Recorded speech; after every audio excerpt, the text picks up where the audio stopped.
Sa ibang balita naman, nagpahayag ng pagkondina si House Foreign Affairs Chairperson Maria Alana Samantha Talino Santos sa namataang Chinese floating structure sa West Philippine Sea.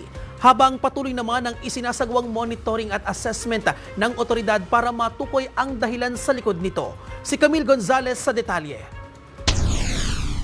Mariing kinundina ni House Foreign Affairs Chairperson Maria Alana Samantha Talino Santos ang paglitaw ng isang Chinese floating structure sa West Philippine Sea. Aniya, teritoryo ito ng Pilipinas, kaya't itinuturing itong isang kabastusan at malinaw na paglabag sa soberanya ng bansa. Suportado rin ng mababatas ang patuloy na pagpatrol ng AFP at PCG sa West Philippine Sea at pinuri ang tapang ng mga sundalo at Coast Guard sa pagtatanggol sa bansa sa kabila ng panganib. Ito'y bunsod ng namataang floating structure sa Bajo de Masinloc sa West Philippine Sea na ayon sa Philippine Coast Guard at Armed Forces of the Philippines ay kumpirmadong nagmula sa China. Ayon sa isinagawang dokumentasyon ng otoridad, may sukat na 6 by 6 meters ang naturang floating deck. Gawa ito sa metal at may nakakabit pang antena. Kumpirmado rin na mayroon itong lula na Chinese personnel. Binigyang linaw naman ng National Maritime Council ang posibleng motibo sa likod nito.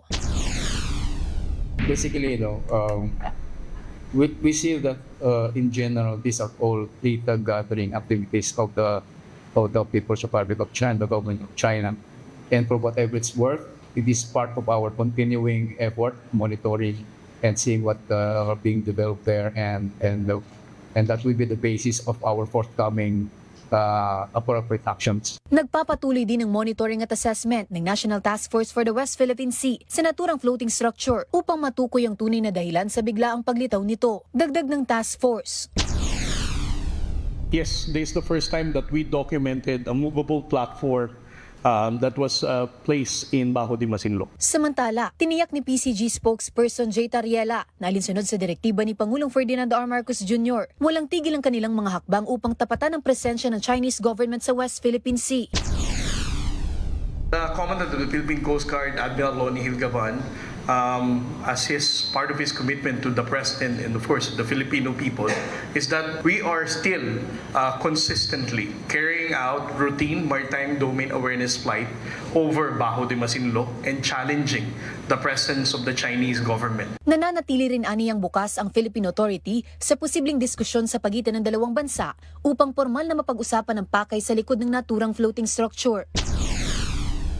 We continue to maintain open lines of communication. So as to the detail of the responses, I'm unable to divulge any of these details at this time. But we remain ready to